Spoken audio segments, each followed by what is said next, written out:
Hard Hat's all about showing up to play hard, doing what it takes to win. If you want to cement legacy, win another. He's your third center. You don't want to pump him up too much, but it's hard not to. This is maybe the most I've ever agreed with you.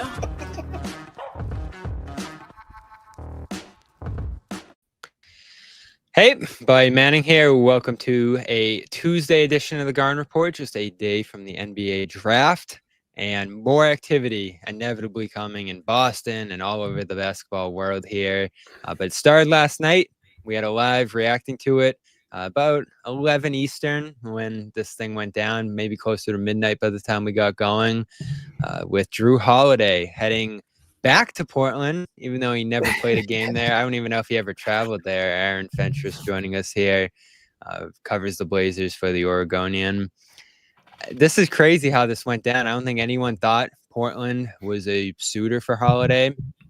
And the fact that these teams 2 years ago made this deal to send Holiday to Boston, and now he's heading to the Blazers, seemingly to play here. Pretty cool full circle moment. Blazers legend Jrue Holiday. the legendary career of, was it like 36 hours or something like that? Where he was a member of the Blazers in 2023. Yeah, it was a bizarre situation. I had just spent about an hour on the phone that day with someone with the Blazers who did not tip me off at all. I gave him a little bit of grief for that, but he told me later that he actually thought the deal was dead, that it had been being discussed, and then it just resurrected itself in the next several hours. I was actually playing MLB The Show with my son, video game, and pitching a gem, by the way. And all of a sudden, my phone blows up. I'm like, I got the controller. I'm glancing at it. I'm like, wait, what? What? And the Shams bomb, so to speak, announcing that Ant had been traded. And then I saw who, and I just thought, wait a minute, whoa. And all these things are flowing through my mind in terms of why and what this means. And I'll tell you straight up right now, if you want to know why I think Portland did this, the number one reason, they need to win next season.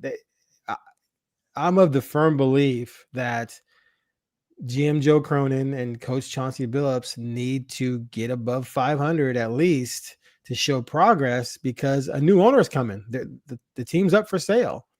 And we all know the history of sports. When a new regime of any type takes over, they tend to eventually bring in their own people. So why is a new owner going to want to keep GM or the head coach, what have you, if you have a fifth consecutive losing season?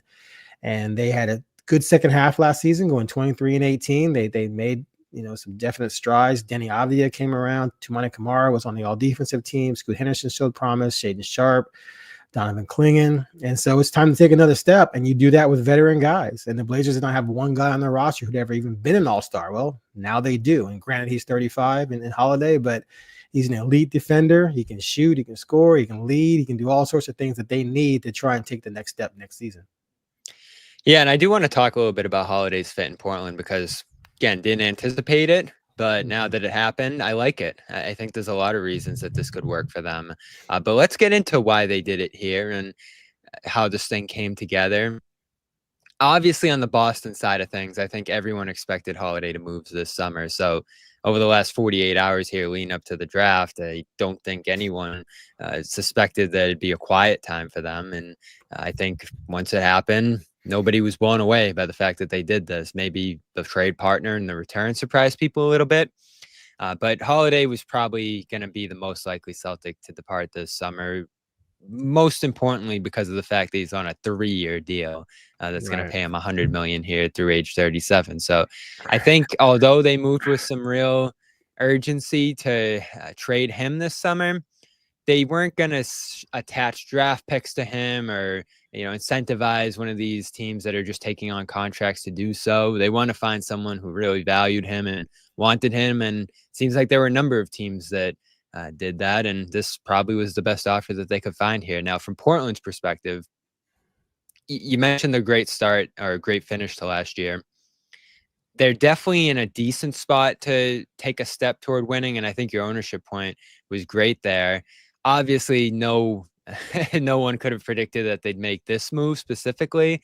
But did you go into the summer saying, all right, this is going to be a team that acts with some urgency to improve its roster and make some kind of big move here? So the feeling coming out of the season before we knew that the Paul Allen estate was going to put the team up for sale was that, moves needed to be made. And Cronin, the GM, and Billups, the head coach, made the point that, it's time to take the next step, that the development phase was over in terms of where you were going to make roster decisions and playing time decisions and lineup decisions based on developing. So losing is acceptable because you're trying to develop. That kind of ended when they won 10 out of 11 to get back into the play-in hunt and then finished, like I said, 23 and 18 in the second half of the season. So now you're in a position where, okay, you got to build upon that. But everyone who covers the team, and in my conversations with people within the organization, was that you're looking to make moves in terms of taking someone like Simons, who is kind of redundant with Scoot and with Shaden Sharp, or Jeremy Grant. Now that you got Kamara and Denny, or maybe DeAndre Ayton because you got Klingon, and moving them for either picks or younger players to add to the already young mix. Right? That seemed like the avenue to go, which is what they did last year on the draft day when they traded for Denny. Like, they traded 2 picks and Malcolm Brogdon, who used to play for you guys, who came over in the trade for Holiday. They traded him and 2 picks to Washington for Denny, a 24-year-old. So you would think that those types of things might happen. But once everything shifted with the new ownership, then it became, okay, well, wait a minute. Again, this is my personal opinion. The people I've talked to have kind of denied that this is a thing in terms of feeling a sense of urgency. But I think this move proves it, that, okay, now you got to go out and get some win now cats right away to try and make an impression, because everything's up in the air when you have a new owner. And so otherwise, why do you move Simons, who has 1 year left at $27 million, for a 35-year-old who has 3 years left at $104 million? I mean, you're already trying to get rid of Jeremy Grant's contract. He has 3 years left at about $100 million, right? Ayton's making $35 million. So it just doesn't make any sense unless you're thinking we need some veteran guys here who can help us win now. So that's why I believe wholeheartedly that that's why they did this. Otherwise, it makes no sense. And there are fans out there who are freaking out. They're like, what are we doing? We have a young nucleus. We should be getting guys 24, 25, 26, 27, not a guy 35 and with that much money. But this is why you would do it, because that guy can come in next year and help you win. Yeah, and they're quietly expensive between Ayton and some of the other deals here. The younger guys still haven't gone on to their extensions yet, so there is some balance here. They're a little, as I look at it, tight up against the second apron, which you probably don't want to cross if you're most teams. So they're in a decent spot financially here to make a move like this. Now, how does this look in 2028 when he's 37 and there's a $37 million option that year? That's going to be less of a percentage of the cap. So I think people see those numbers and they get freaked out. So I don't think it's awful by that point. It's not a number Boston could carry forward alongside their super max deals and all that. So I think the money probably fits for Portland. Again, we'll see what trajectory his career takes here. I think in a vacuum, without money being any of an issue, no Celtics fan would want to see this guy go here. He was still effective last year. I don't think the defense slipped much at all. The offense did. He went from just out of this world from 3 the first year in Boston to sliding a little bit and teams ignoring him and all that. So I think the offensive fit is an interesting question here. But what I like about it is if he went to Dallas, he's suddenly their point guard while Kyrie Irving's out. If he goes to the Clippers, he's probably their point guard. And he has to do all the creation and all that other stuff. On this team, I would assume that they want Scoot Henderson and Shaden Sharp and some of their other primary younger players to do that, while Holiday's catching and shooting threes, filling in a little bit with some of the ball handling responsibilities like he did in Boston. But I don't think offensively, at least, they're going to put a ton of pressure on him here. In fact, I wonder if he's going to start or come off the bench for this team.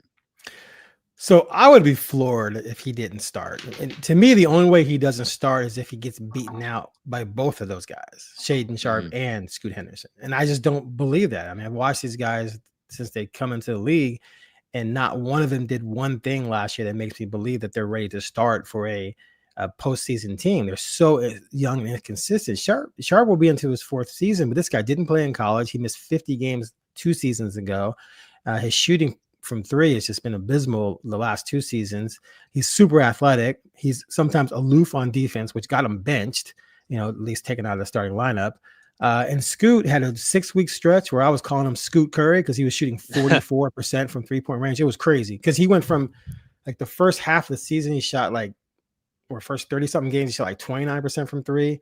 Then he went off like I was shooting like 44, 45 for like 6 weeks. And then he went right back to about 30.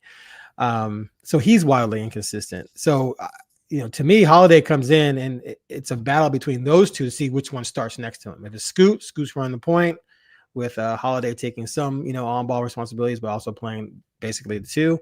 And then if Sharps beats out Scoot, then Sharps playing the 2 alongside Holiday. Or it's also possible if Jeremy Grant returns that they go with 3 forwards like they did part of last season, where you have Grant, Toumani Camara, and Denny starting with a point guard. And last year they did that with Simons. This time they could do it with Holiday. But Holiday's the adult in the room, man. He's the 2-time All-Star. He's the 6-time All-Defensive team guy. He's going to be a guy who most resembles what Chauncey Billups was as a player when he played for Detroit and won a title with them 20-something years ago. So I would be absolutely flabbergasted if he weren't starting. Also, to me, if you don't think he's good enough to start for you, then why are you doing this? Like, why are you bringing in 3 years, $104 million if you don't think he's better than Scoot Henderson?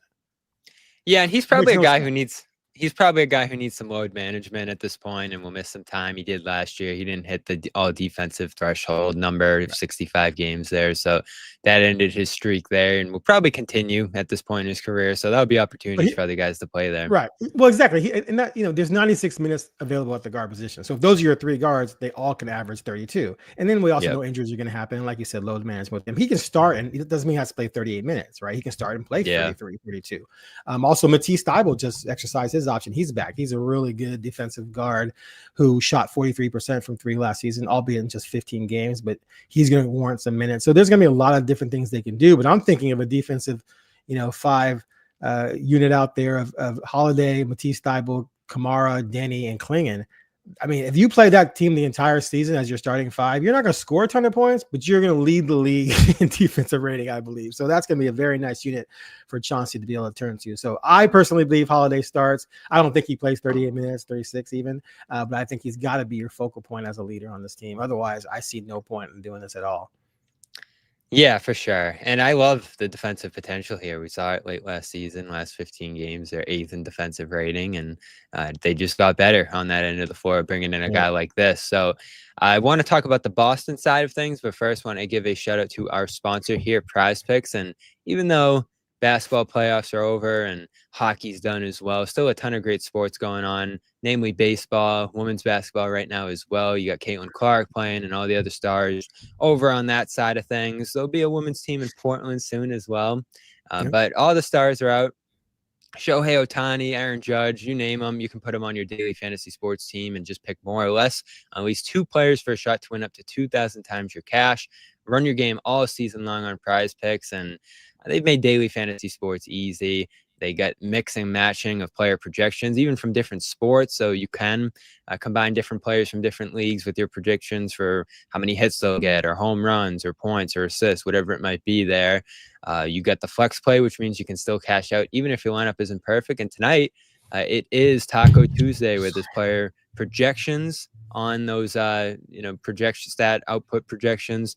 Usually by like 15 to 25%. So all kinds of great promos going on over there all the time. And when you get started for the first time here, download the app, use CLNS, get 50 instantly after you play your first $5 lineup. That's code CLNS, get $50 instantly after you play your first $5 lineup. You don't even need a win to get the bonus there. So go check it out. Again, use the code CLNS to let them know we sent you. Prize Picks, run your game.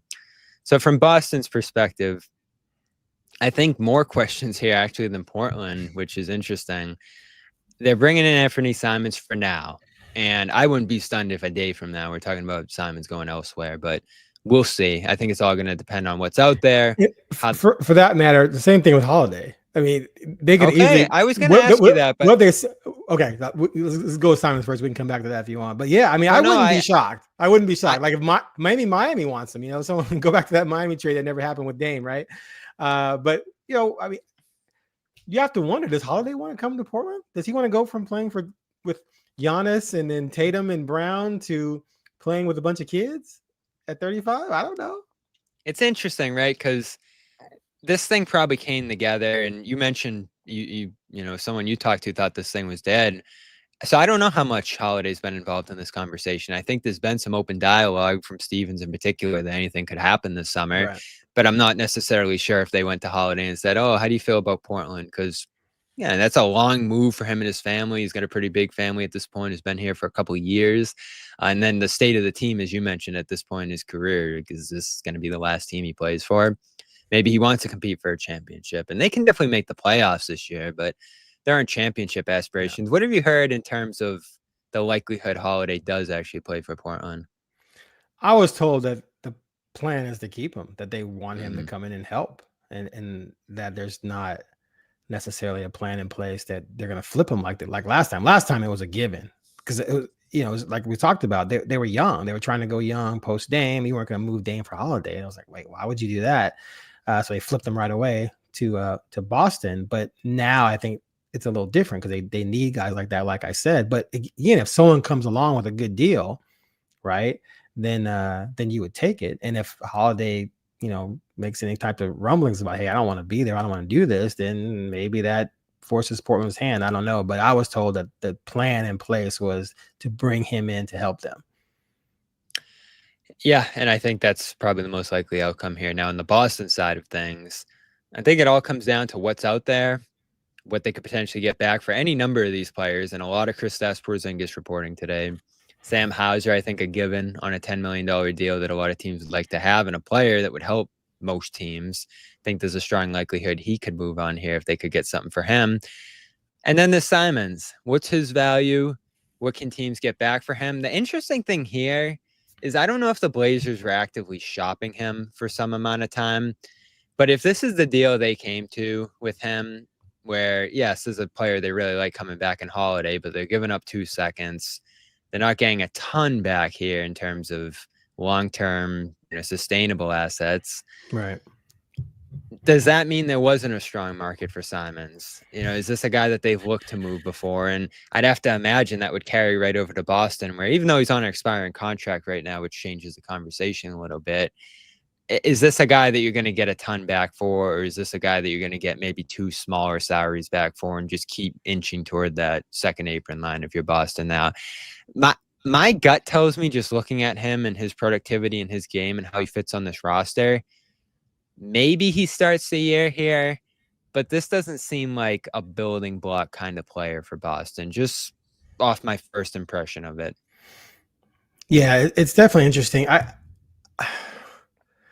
I don't know. I mean, he's been in kind of such a weird position because they traded CJ 3 years ago, CJ McCollum, to quote unquote clear a runway for Ant, and then Ant was playing next to Dame, and that didn't work. There's the two, 6'2", 6'3", basically combo guards. Although Dame is more of a point than Simons, who don't play defense, wasn't working. And then they moved Dame, but then they drafted Scoot. So now Ant was still being challenged by another point guard. And then, oh, by the way, before that, they drafted Sharp, who plays the 2. So it's like they cleared a runway by trading CJ. They ultimately trade Dame, but in the process, they drafted 2 other guards to kind of push Ant. And Ant's just not a point guard. Ant is a lead guard, a score first kind of guy. Give me the ball, I'll go make things happen. And they tried to make him a point, and he just couldn't adjust.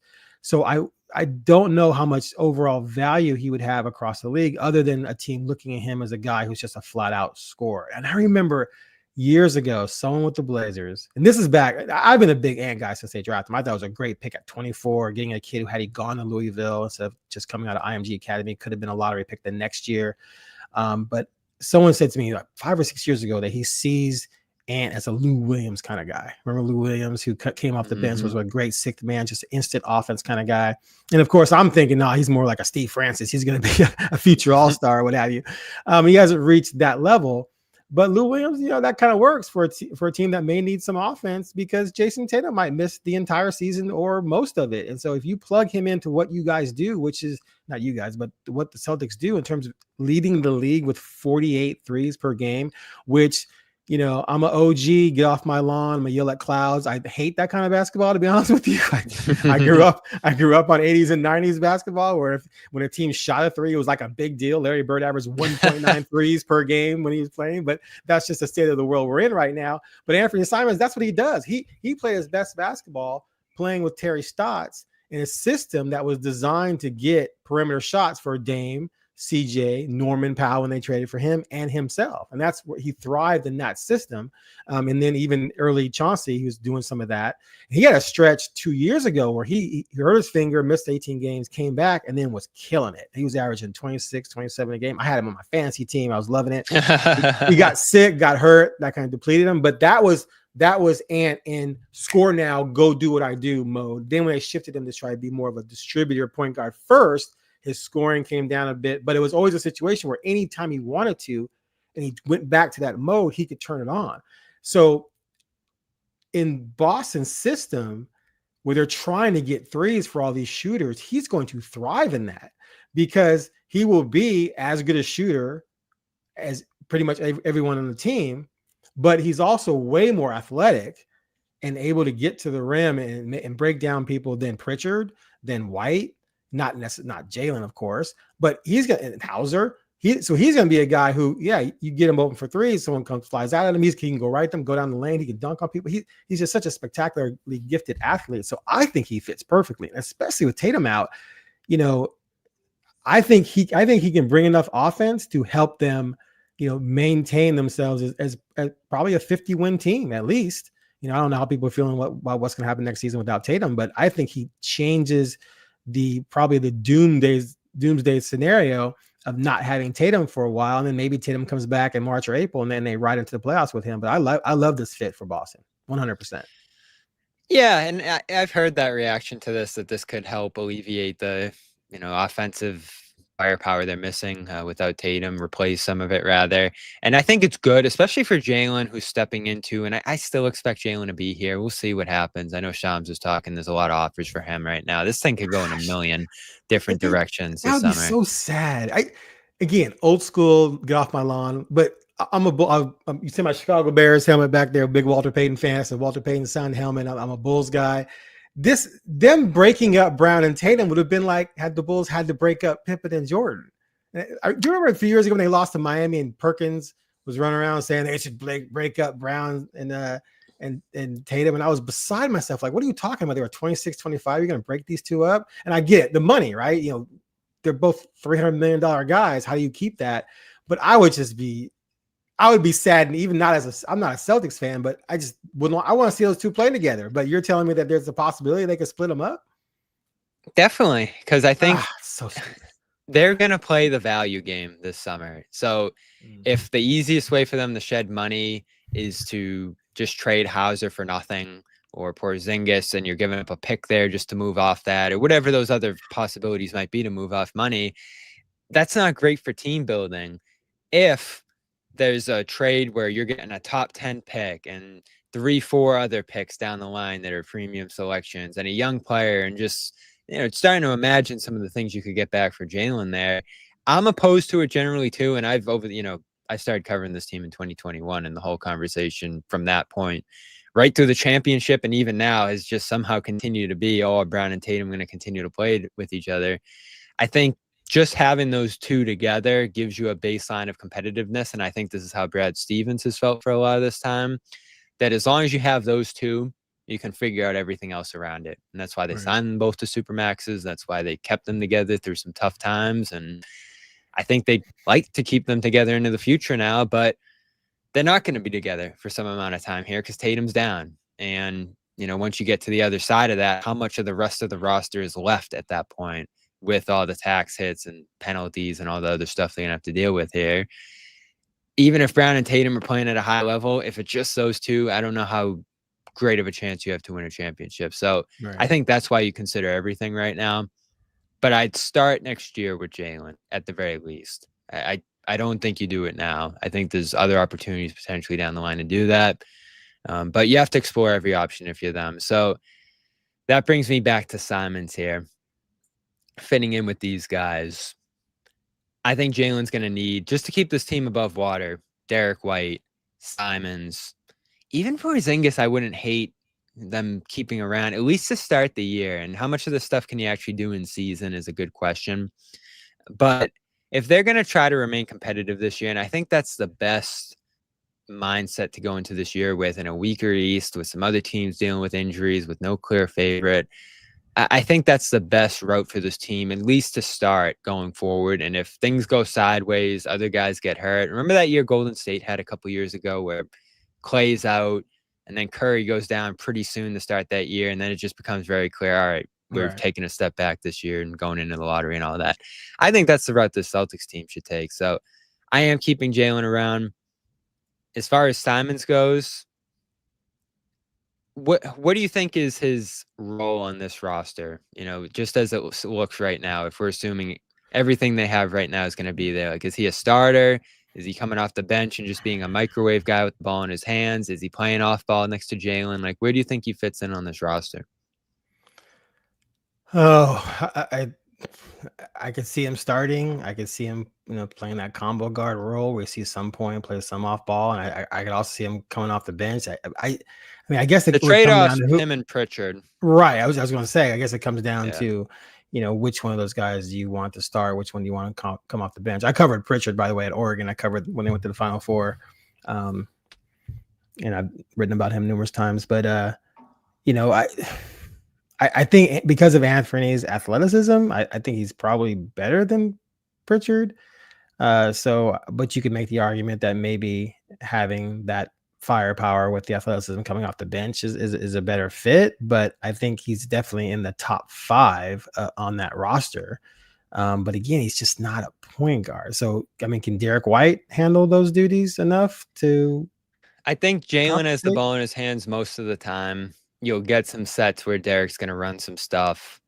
And then if Horford's back, like, he can do some secondary create. It's just going to be a team effort, I think, to replace what was the Jason show, effectively running the offense. So, it's going to be an adjustment for all of them. And I do love the idea of Jalen having some other guys he can lean on in those spots because, everyone's joked about it forever. And he's gotten a lot of crap for the turnovers and the left hand and whatever with Jalen. He's come a long way with the facilitating. But now everything's on you, right? You're getting all the double teams. You're getting all the attention. Like, to bring back the Lillard CJ conversation you were having there, like, when Lillard's out for a game, it's a whole different game for CJ at that point in time. And, whatever other comparisons you want to make, like, it's just a different season. And the big thing with Jalen now and for this team is you have to do it every night, right? Like, you can't have an off night if you're Jalen now because you're going to lose. Jason's not going to be there to take the pressure off you. All the pressure is going to be on you every night. And that's the question, I think, for them and for other teams that might be interested in a guy like Jalen. Is he the kind of guy who can lead a team? Like, is he the kind of guy who can push you deep into the playoffs as your number one option? He's done it in spots. He's done it in flashes. Even that game 5 against New York, where after Tatum went down, it was maybe the best game of his career. But then the next night, a couple of nights later in New York, it was like 6, 7, 8 turnovers, and they got blown off the court 10 the season there. So it's interesting. Like, there is a case to keeping this thing together and trying to compete as much as possible. And then there's a case to trying to take that step back now so you can take a step forward once Tatum gets back as soon as possible. And it's just such a hard decision to make at this point in time because you really don't know where this is going with Tatum. You really don't know where this roster could go if you just leave it together right now. And the roster is just so expensive that you're not going to realistically, I think right now they're 190 in tax after that Holiday deal. So, yeah, I don't know. Yeah, if you're them, which direction are you going? Well, some of the best basketball Ant would play would be when he would have the opportunity to either be off ball with Denny, maybe running some point or point forward, or Scoot running the point where he can go back to being more of a 2-guard mentality, which is where he thrived when he played his best ball with Dame. The problem with them is that they were trying to like split the roles. And so then Anthony really struggled about, okay, my point guard and my 2-guard and my point guard. But when he was just the lead guard and just do what you want to do, that's when he thrived. And so if he can be in a situation where he doesn't have to have a lot of point guard responsibilities or worry about anyone else getting their shot. There were so many games last year, it would drive me bananas where he would have 0 points or 2 in the first quarter. He's your best player. He's your leading scorer, and he has 0 or 2 points because he's trying to think the game more and get everyone involved. He's not just reacting and using his gifts. So if not you guys, if Boston puts him in a position where he can be that kid again, I'm telling you, man, he is a legitimate 26, 27 a night score with pretty damn good efficiency when he's just doing those things. I'll take you back to the year Damian had core muscle surgery and they traded CJ. There was a stretch from January 3rd until they shut him down in March, where when he and Nurkic played together, they went 12-12. That doesn't sound impressive, but that's 12-12 with Nasir Little, with a little Norman Powell before he got traded, a little CJ before he got traded, and some other guys who aren't even in the league anymore. Right. Dame was gone. And they went 12-12 with Ant averaging 25, 6, and 5 and shooting 47% and 40 from 3 or something like that. He was amazing.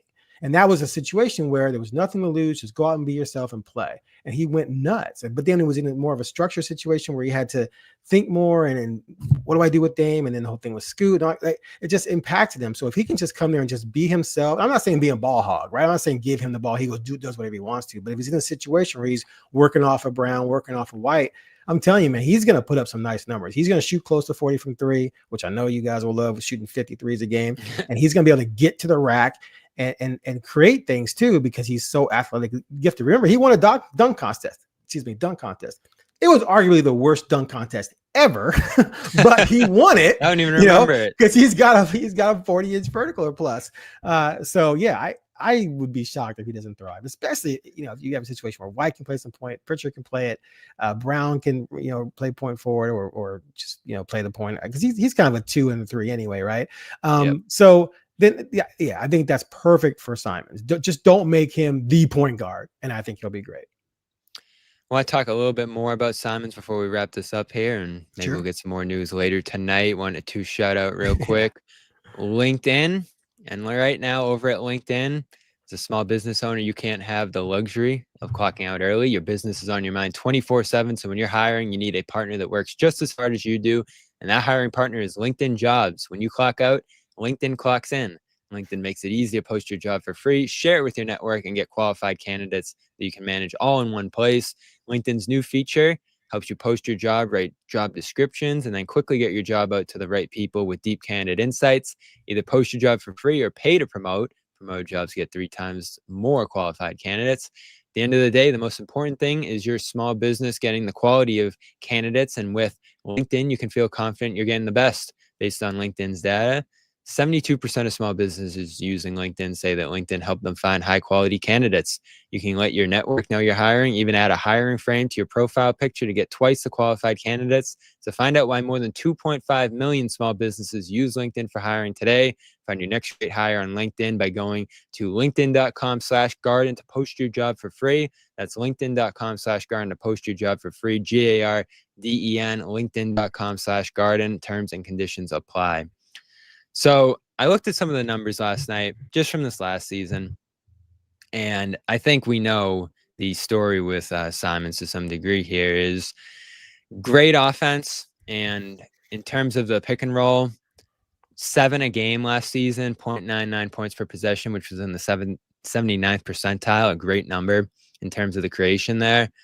Spotting up, 112 in the 69th percentile. And we know he can shoot lights out, probably even better than he shot last year. So those are the 2 real skills the Celtics could take advantage of alongside all the other offensive talents they have here. But as much as you talked about... One other point, he got blitzed a lot. The teams knew he was the guy, and he was on the ball a lot. They would just blitz him and take him out of things. So that's another thing that's going to help him in a situation where with Boston, where you can't do that because there's just too many shooters, and you got Jalen on the floor. So anyway, go ahead. And that helps those guys in turn. But as much as you talked about the threes, and that's true, and the offensive system they run and how he fits into that, I think that's all true. This is also a team that really values defense. I know. That's the problem.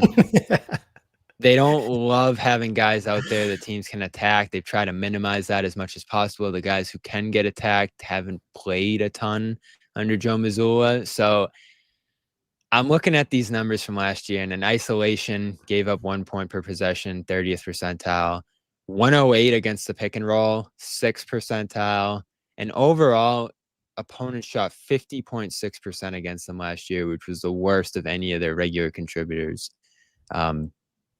This is a good defensive team down the stretch of the season. They still lost his minutes by 2.5 points per 100, even though they won all those minutes by 1.7, I believe. So this is a team that didn't fare great in his minutes just because of the defensive weaknesses there. Now, is there a competitiveness that those numbers don't show, or is this just a guy you're going to have to try to hide on that end of the floor? You know, he has gotten better, which just means that those numbers you're talking about have been worse, right? Chauncey really challenged him this last season and just told him, dude, you have to defend. Like, this isn't optional, right? It isn't, oh, if you score 26, 27 a night, you don't have to defend. That doesn't help us. You have to defend. And so he made some strides in that area, but it's not a strength of his. It's just not. Now, could Boston's culture change that? Because remember, he came to Portland when under Stotts, they were not playing great defense, and you had Dame and CJ who weren't great defensive guards either, right? So you kind of were in that mindset, in that culture that he kind of had to come out of. So maybe going to Boston, where, like you said, they don't really mess around with that. You need to be, a guy who at least isn't getting torched. Maybe that takes him to a different level. But yeah, that very easily could be a problem where the only solution is that he outplays that problem on the offensive end. Or he just elevates his play on the defensive end in order to be on the court more often. But yeah, that's, like I said, I'm a big Ant guy, but that's sort of the kryptonite right there, where he can be a liability on defense. There's just no doubt about that. And so Boston's gonna have to make a decision there in terms of how much rope they give him to be that liability if they're getting the offense, or maybe they get him to take another step in that area. So long wingspan, like to hear that, the athleticism you mentioned. So there's some stuff to work with there potentially if the Celtics can either hide him or maybe help him improve in that spot, because they've turned some defenders into better players on that end of the floor. Pritchard has come miles and miles from where he started his career. And, I'd call him a plus defender at this point, despite his size. So, Pritchard might start in that case if they want to have their stronger defenders on the court for more of the time. And Simons, I could see being a second unit guy in that case. Again, if they keep him here. Now, if he does end up coming to Boston, what was this guy like to cover? Any good stories, memories you have of just watching this guy grow throughout his career in Portland? Oh yeah. So I didn't cover the team until the 2020 bubble. So he'd already been in the league a few years, but I helped out here and there with some coverage. So, I watched him a little bit early on, but he came in super shy. Didn't say much, which 19-year-old kid out of the IMG Academy, you're like, what do you have to say? And over the years, he's just become more and more vocal. He has not developed into necessarily a vocal team leader, and that's something the Blazers have really lacked since moving Damian, as someone who can be that guy, and maybe Denny Avdia would be that guy moving forward, and maybe Scoot, but Ant never really sees that role. But in terms of covering him and dealing with him from a media standpoint, great kid, great guy to talk to, very personable, smiles a lot. He even when he's having a bad stretch, he's not surly. He's still respectful and will talk. He had his worst game forever when he scored 0 points one night, I think against the Clippers, and he didn't talk that night. He kind of disappeared. But the next time we saw him, I brought it up, and he talked about it, and he was cool about it. And that's probably the most negative situation I've ever seen him in, really. But no, I think the media out there will like him because he's just a personable young man. Like, he's a good kid with a good family, great family. He's got his head on his shoulders, so he'll be good for everyone to cover. Well, things are heating up. I'm already seeing the report from Mark Stein, Celtics and Hawks maybe working on a Porzingis deal potentially here. Wow, just breaking it up. Hawks have emerged as a serious trade suitor for Boston's Kristaps Porzingis. That to me says something's happening there. A report like that, so makes sense. We will monitor that. Although before we let you go, Aaron, it wouldn't be a Blazers reporter on a Celtics podcast without checking in on Robert Williams, who is beloved here, and Big Rob only has played 26 games, I believe, through his first 2 years out there. Underwent surgery, I believe, right at the beginning of the offseason. million procedures at this point, it feels like, for him, and just has struggled immensely to stay on the floor. Is there hope for a turnaround with him this year, the last year on his contract? I mean, there's hope, but it just reached the point. He's only been here 2 seasons, but it's reached the point where you're just waiting for the next thing to happen. It just seems like there's always something with him, and it's depressing if you're a Blazers fan, because when he plays, my God, he's so dynamic. His sudden explosion to go up and block shots or disrupt shots or get rebounds, what have you, and he's just and lobs. He's just so fun to watch. And I remember watching him in the finals, when the playoffs, before Boston lost to Golden State. I thought, wow, that kid's pretty darn good. And he got hurt, I think, in the postseason at some point. I think maybe in the finals, right? Did he get hurt early in the finals against Golden State?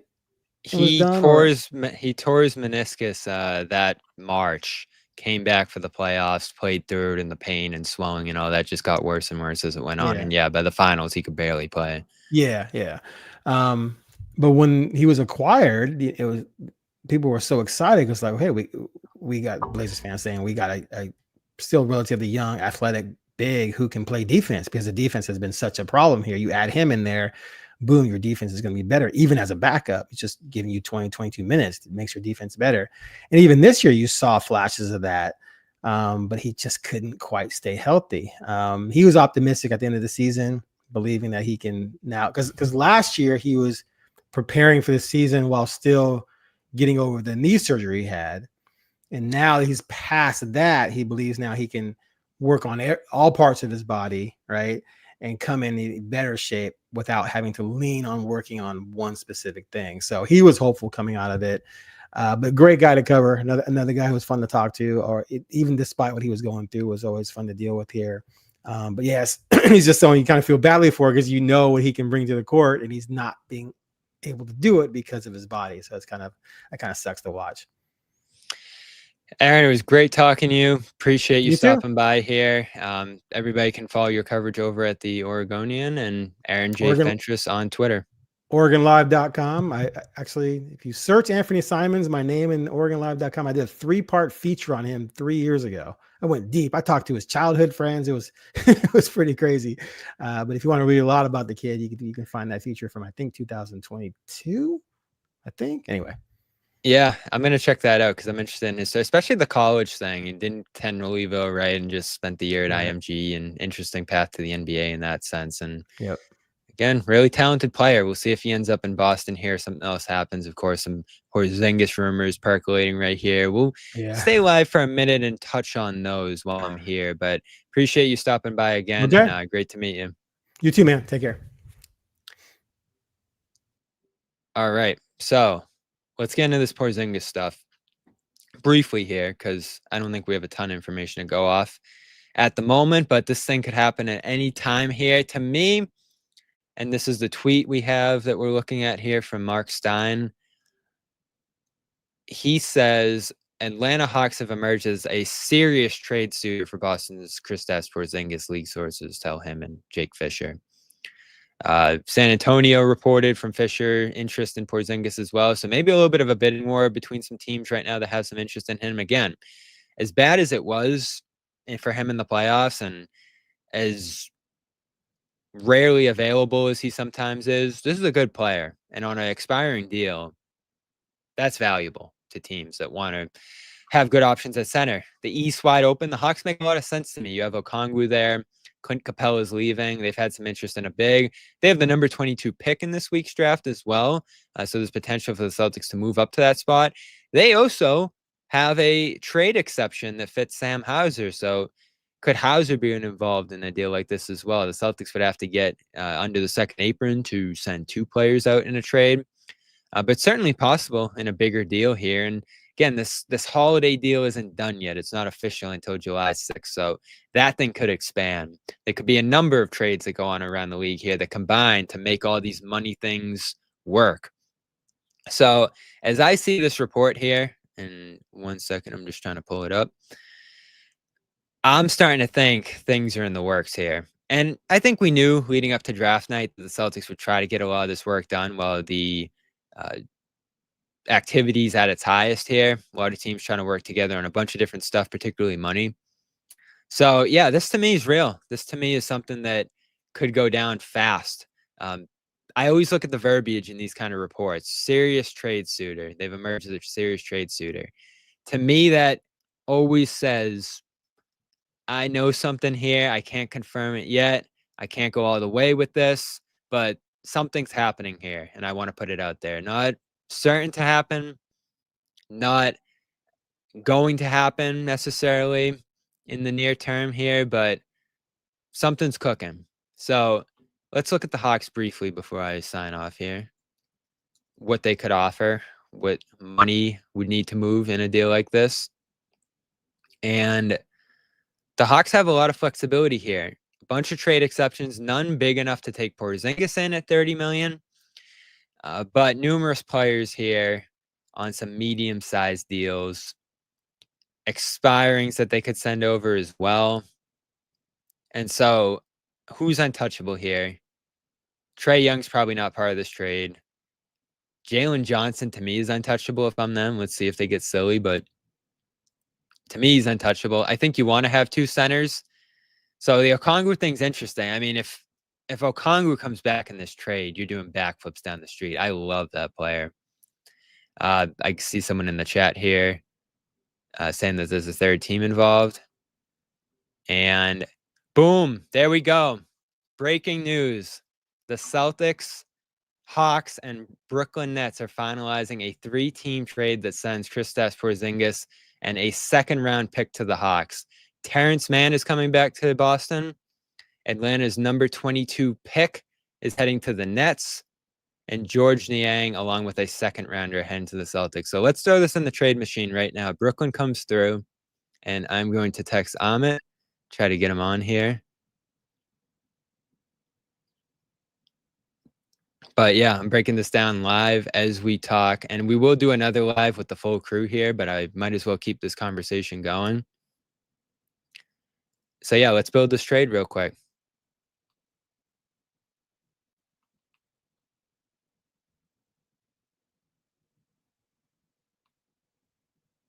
So Niang is going to Boston.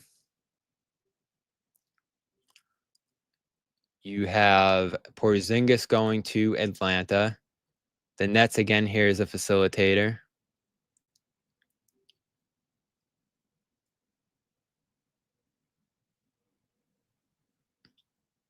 Let me pull up more details. Terrence Mann heading to the Nets.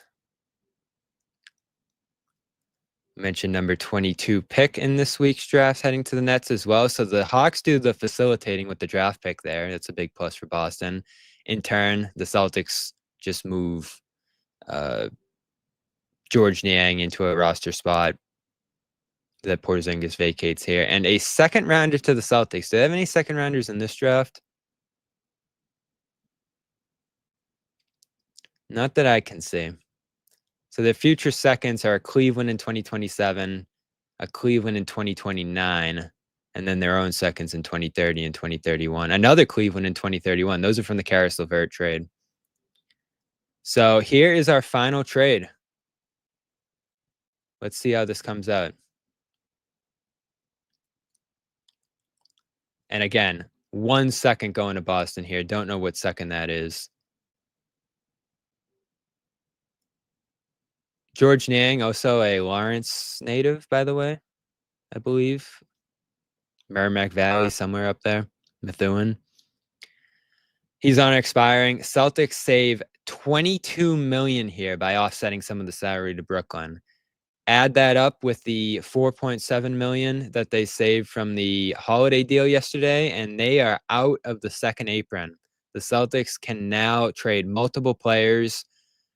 They can do all the different things that we're talking about here that you can't do as a second apron team. So this actually is wrong because I don't think this trade machine has the Holiday deal done. The Celtics are about $7 million out from the second apron. So what's that mean?